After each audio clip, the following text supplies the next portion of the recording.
Okay, so we're talking about conditional probability.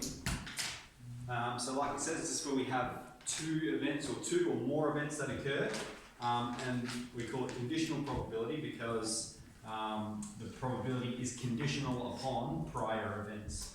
So the classic example is you're going to roll a 6 and then roll another 6, all right? So if we're going to roll a 6, we've got a probability of 1 on 6. But then to get two 6s in a row, it's 1 on 6 times 1 on 6. So that's the probability of the first multiplied by the probability of the second.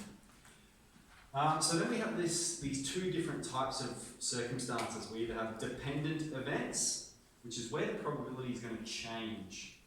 Okay, and you'll see that in a moment. And then independent events, where the probability remains the same for every trial of the experiment.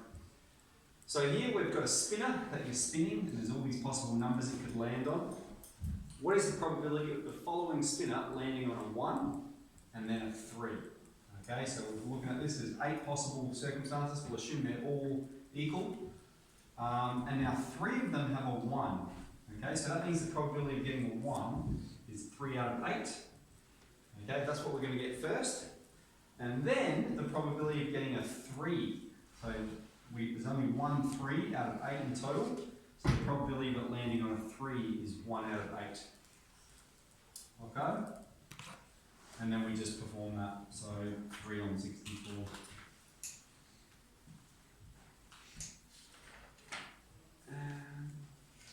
Good. So then we do have, this is what we call independent, all right? Because we perform the first experiment of getting a 1, and it does not affect the probability of the second event. Both events are independent. Whereas up here, let's say I'm pulling a king out of a packet of cards, all right? I've pulled one out, so the probability of getting the first one is 4 out of 52. But now, there's only 51 cards remaining, and only 3 kings remaining. So the probability of getting a king the first time is 4 out of 52. The probability of getting a king the second time, there was only 3 kings out of 51 cards in total. And so that, 12 out of 2,625.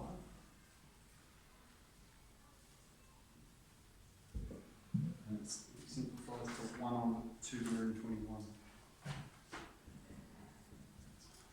Okay, so these events are dependent, okay, because the probability of the second event depends upon the probability of the first event, all right?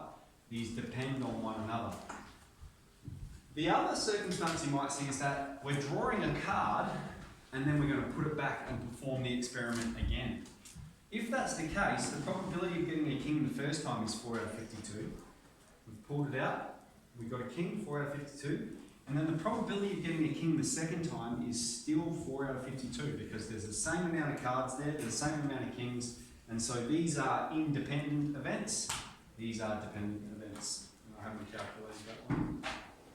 16 on 52 squared. 2,704.